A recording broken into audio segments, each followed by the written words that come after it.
না তোমরা মোবাইলটা বিন্দাস চালাও, ঠিক আছে? এটা আমি যে টাকা দিয়ে মোবাইলটা কিনে এনেছি, এখন আমি বিপদে পড়লাম তাই তোমাদেরকে বিক্রি করলাম। ওইসব নিয়ে কোনো চাপ নেই, বুঝতে পেরেছো তো দাদা? চালাও মোবাইল। ঠিক আছে, বিশ্বাস করলাম তোমাকে। তাহলে দাদা আমি এখন আসি। হ্যাঁ আচ্ছা ঠিক আছে, যাও। লেওড়া, কিছু না বুঝে না শুনে মোবাইলটা হুট করে কিনে নিলি। যদি চুরির মোবাইল হয় তাহলে তো ফেঁসে যাবে বেতু। এতে আবার ফাঁসির কি আছে রে বন্ধু? তুই তো সাক্ষী আছিস, আমি মোবাইলটা কেনার সময় তুই তো মেন সাক্ষী, তুই সাক্ষী দিলেই হবে। আমি তো সাক্ষী দেবই বড়া। কই দেখি কি মোবাইল কিনলি।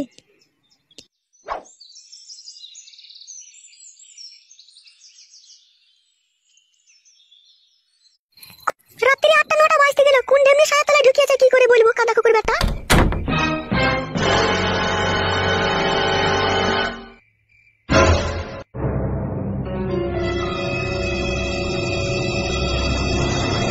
কি গো, তুমি রাত্রে বাড়ি ঢুকে আমার প্যান্ট জামা পাল্টিয়ে নিলে, কোথায় যাবে কোথা তুমি? শুনতে পেছো না নাকি তুমি কি বলছি আমি? হ্যাঁ লাউড়া, বল কি বলবি। তুমি এই মাত্র বাড়ি ঢুকলে, বাড়ি ঢুকে আবার প্যান্ট জামা পরে নিলে, তুমি কোথায় যাবে কোথায় বলো আমাকে?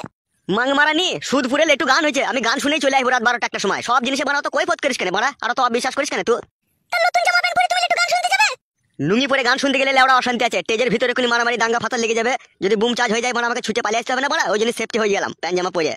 তুমি কি যে করছো আমার মাথায় কিছু ঢুকছে না। মায়ের কাছ থেকে সোনার জিনিস এনে দিলাম, সোনার জিনিসটা লিখে কাকে দিয়ে দিব যে পরশুদিন ছাগল দিবে। তোমাকে নিয়ে আমার খুব জ্বালা হচ্ছে। হলো কেলাচুদি মাগি, ছাগলটার বাইনা হয়ে গেছে। আর ছাগলটা আমি যখন হাতে নিই তখন দেখলাম ছাগলটা কাশছে, ছাগলটা নিমোনিয়া হয়েছে। আর আমি এই মুহূর্তে যদি ছাগলটা বাড়ি নিয়ে আসি, ছাগলটা যদি মরে যায় তাহলে তো আমার লোকসান হলো। ওই জন্য আমি বললাম যে তুই ছাগলটাকে ডাক্তার ফাক্তার দেখিয়ে ঠিক করে দে, যে আমি এসে নিয়ে যাবো বাল আমার। কবার বলবো তোকে, আমার একটা কথা বুঝিস না কেন লাউড়া তুই? সব বুঝি আমি। বাল বুঝিস তুই, কিছুই বুঝিস না। শুন বাড়া, এখন আমি গান মান শুনবো, ঠিক আছে? রাত 12টা 1টা হয়ে যেতে পারে আমার ফিরে আসতে। তুই লাউড়া খাওয়া দাওয়া করে শুয়ে পড়বি, বুঝতে পেরেছিস তো? কেন অত রাত করে গান শোনার দরকার কি আছে তোমার? একটুখানি শুনলে দিয়ে চলে আসবে তুমি। লাউড়া একটুখানি গান শুনে আবার আসা হয়? গেছি যখন পুরোপুরি গানটা শুনেই তবে আসবো লাউড়া।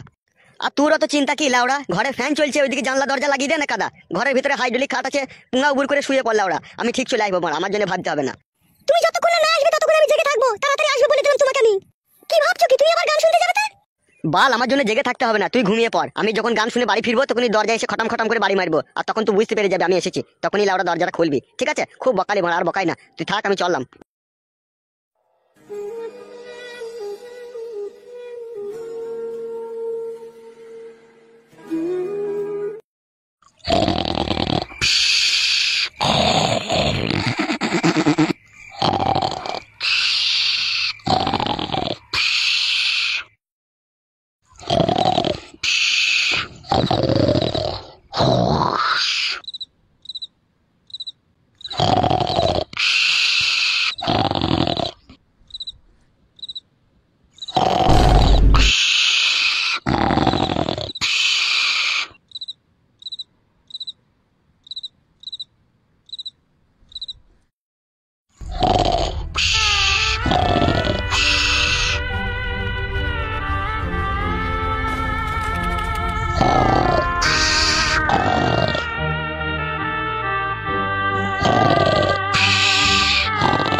কি ব্যাপার লাউড়া, আসতে এত দেরি করছে কেন বাড়াও?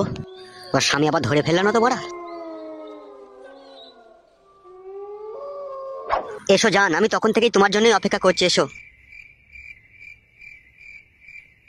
চলো জান, আর দেরি করো না। ফুটো, তোমাকে আমি একটা কথা বলবো ফুটো। বলো আমার সোনার ময়না পাখি, বলো কি বলবে। আমি রাতের অন্ধকারে স্বামীর ঘর ছেড়ে দিলাম তোমাকে ভালোবেসে। তুমি আমাকে কখনো কোনোদিনও কষ্ট দিবে না তো ফুটো? না জান, এই বুকের ভিতরে যতদিন প্রাণ থাকবে ততদিন তোমার হাত ছাড়বো না জান। তোমাকে ভালোবেসে আপন করে আমার বুকে রেখে দেবো সোনা। তোমার ভালোবাসায় যেন সত্যি হয় ফুটো। আমিও তোমাকে সারা জীবনকার মতো ভালোবেসে তোমার সাথে জীবন কাটাতে চাই ফুটো। কোনো চিন্তা করো না আমার সোনার ময়না পাখি, চলো, ট্রেনের সময় হয়ে যাচ্ছে। চলো।